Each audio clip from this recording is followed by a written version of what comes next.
மாயா மாயா ஐயோ என்னாச்சு கையில ரத்தம் தனா மாயா என்ன சத்தம் போடாத. இந்த விஷயம் யாருக்கும் தெரிய வேண்டாம். நாம இந்த விசாரணையை கண்டினியூ பண்ணணும். மாயா இந்த நிலைமையில இப்படி சொல்ற எப்படி முடியும்? நம்ம உடனே ஹாஸ்பிடலுக்கு போய் ஆகணும். வா மாயா வா. இல்ல தனா, எனக்கு கொஞ்சம் நேரம் தான். இப்ப ஆஜர் ஆகலனா சாட்சியங்களை கலைச்சிருவாங்க. மாயா மாயா வேணாம் மாயா, ஹாஸ்பிடலுக்கு போலாம் மாயா. வேண்டாம், சொல்றத கேளு. சொன்னா கேளு.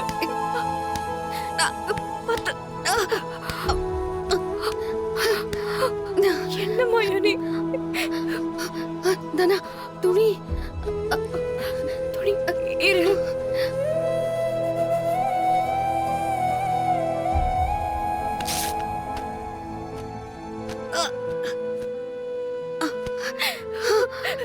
ரத்தம் போயிட்டே இருக்கு மாயா. ஹாஸ்பிடலுக்கு போலாம், ஹாஸ்பிடலுக்கு போலாம்.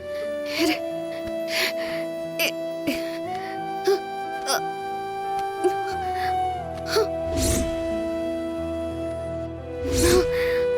மாயா வா, முதல்ல ஹாஸ்பிடலுக்கு போலாம் மாயா. வா மாயா. எனக்கு எதுவும் ஆகாது. பாரு, நான் இப்போ இங்க இல்லைன்னா பெரியப்பா பெரியம்மாவை வெளியில எடுக்க முடியாது. பெரியம்மா கையால கலசத்துல தண்ணி ஊத்தி சித்திரை திருவிழாவை முடிச்சு வைக்கிறதா வாக்கு கொடுத்திருக்கேன். தனா, அதை கண்டிப்பா நிறைவேற்றி ஆகணும். ஐயோ மாயா, அதெல்லாம் அப்புறமா பாத்துக்கலாம். இப்போ நீதான் முக்கியம். ஹாஸ்பிடலுக்கு போலாம் வா மாயா. இல்ல தனா, எனக்கு என் உயிரை விட பெரியம்மா பெரியப்பா தான் முக்கியம்.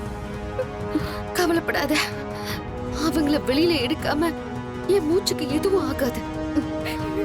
பாரு, இத நீ யார்கிட்டயும் சொல்ல மாட்டேன்னு என் மேல சத்தியம் பண்ணு. மாயா மாயா, எப்படி மாயா இப்படி சொல்ற? உனக்கு எவ்வளவு ரத்தம் போயிருக்கு? ஐயோ தனா, பெரியம்மா பெரியப்பாவை நம்ம வெளியில எடுக்கணும். இப்ப அதுதான் முக்கியம், புரியுதா? கோர்ட்ல ஹியரிங் முடியிற வரைக்கும் நீ வாயை திறக்க கூடாது. சத்தியம் பண்ணு தனா, சத்தியம் பண்ணு. சரி சரி சரி, நீ பத்திரம். உனக்கு ஒன்னும் ஆகக்கூடாது மாயா.